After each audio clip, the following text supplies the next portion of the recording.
Hello students, BA first year second same, subject sociology. इसके अंतर्गत भारतीय समाज ये टॉपिक चल रहा था और इसमें मैंने कल समाज के परिचय के बारे में बताया था कि भारतीय समाज का परिचय दिया था कि भारतीय समाज क्या है, इसे कहते हैं भारतीय समाज। और आज मैं भारतीय समाज की मुख्य विशेषताओं के बारे में आपको समझाऊंगा। भारतीय समाज की जो विशेषताएं हैं वो प्रमुख रूप से इस प्रकार हैं, जैसे कि नंबर 1 है भौगोलिक एकता। भारतीय समाज की एक भी विशेषता बहुत बड़ी है कि इसमें भौगोलिक एकता है। मतलब भौगोलिक रूप से विभिन्न क्षेत्रों में लोग निवास करते हुए भी उनमें भावना है एकता की कि हम भारतवासी हैं। भले ही वो पहाड़ों पर रहते हों, मैदानी क्षेत्रों में रहते हों या जहाँ वर्षा अधिक होती है ऐसे क्षेत्रों में रहते हों, केरल वगैरह में, लेकिन वो सब क्या हैं? भारतवासी हैं। ऐसी भावना भारतीय समाज में पाई जाती है। यूरोप के जो लोग हैं वो भौगोलिक एकता को हमारी देख करके उन्हें ये अद्वितीय लगती है। उन्हें अचंभा होता है कि इन लोगों में इतनी विभिन्नता होते हुए भी एकता कैसे है। भारतवर्ष या भारत का एक ऐतिहासिक महत्व है कि ये एकीकरण के प्रतीक के रूप में कार्य करता है। प्रत्येक धार्मिक विचारक, राजनीतिक, दार्शनिक, कवि, कोई भी हो, इस विशाल राष्ट्र की दीर्घ काल से इन्होंने सबने प्रशंसा की। अपनी कविताओं में, अपनी कहानियों में दीर्घ काल से इन्होंने भारत की इसीलिए प्रशंसा की है कि हमारी भौगोलिक विभिन्नता होते हुए भी, भौगोलिक क्षेत्रों में विभिन्न रूप से अलग अलग रहते हुए भी हम सब एक हैं। दूसरा पॉइंट आता है संस्कृति। संस्कृति के लिए भी हमारा भारत प्रसिद्ध है विदेशों में। हमारे यहाँ की जो संस्कृति है वैसी अन्य देशों में कहीं भी संस्कृति नहीं पाई जाती है। भारत की संस्कृति की विशेषता क्या है?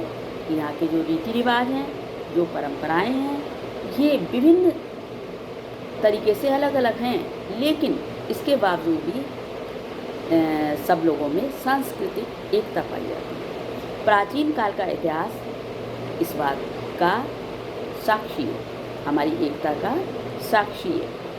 कोई भी समूह ऐसा नहीं है जो संस्कारों की पवित्रता या परिवार की अवधारणा को न मानता हो। सभी लोग महत्वपूर्ण समझते हैं इसके सांस्कृतिक एकता को और परिवार की अवधारणा को, पवित्रता को। ये सभी लोगों में अलग अलग रूप से पाई जाती है। तो और विभिन्न त्यौहार, हमारे देश के जो विभिन्न त्यौहार हैं अलग अलग धर्मों के हिसाब से, वो एक ही प्रकार से मनाए जाते हैं। तो ये है आपकी भारत की संस्कृति। अब तीसरी चीज़ आती है धार्मिक।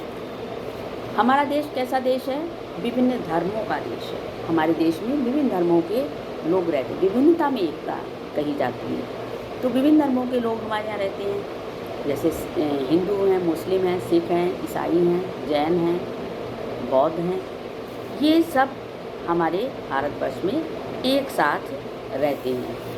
अलग अलग इनके रीति रिवाज हैं, अलग अलग इनके नियम हैं, अलग अलग इनके तरीके हैं, लेकिन फिर भी ये हम सब एक दूसरे की भावना को समझते हुए एक साथ एक दूसरे के धर्मों का महत्व समझते हुए एक साथ प्यार से रहते हैं। प्रत्येक धर्म में एक अदृश्य ईश्वर में विश्वास पाया जाता है। चाहे हिंदू अगर ईश्वर को मानता है तो मुसलमान अल्लाह को मानता है। क्रिश्चियन, ईसाई लोग जो किसे मानते हैं?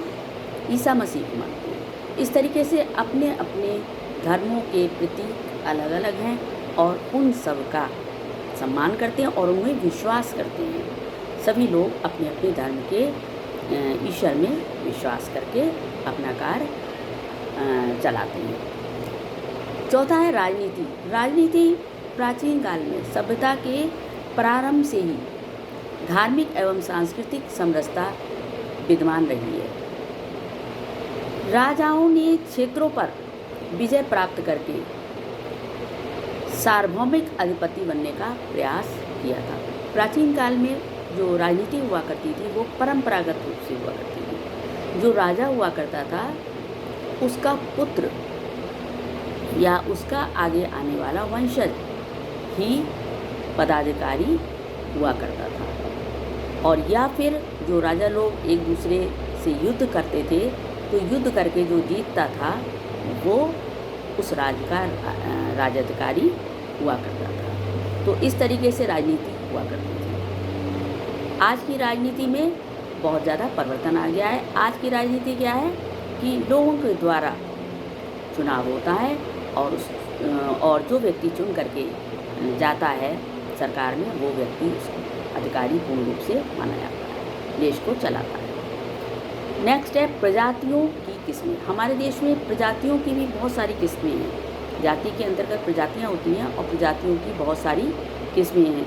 जैसे प्राचीन काल में आर्य, शक, हूण और भी कई प्रजातियों ने अपनी स्थापना के बाद से भारत पर आक्रमण किया।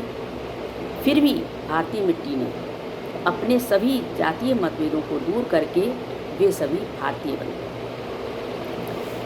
और भारतीय संस्कृति को एक साथ लाने का श्रेय जो है वो आर्यों को जाता है।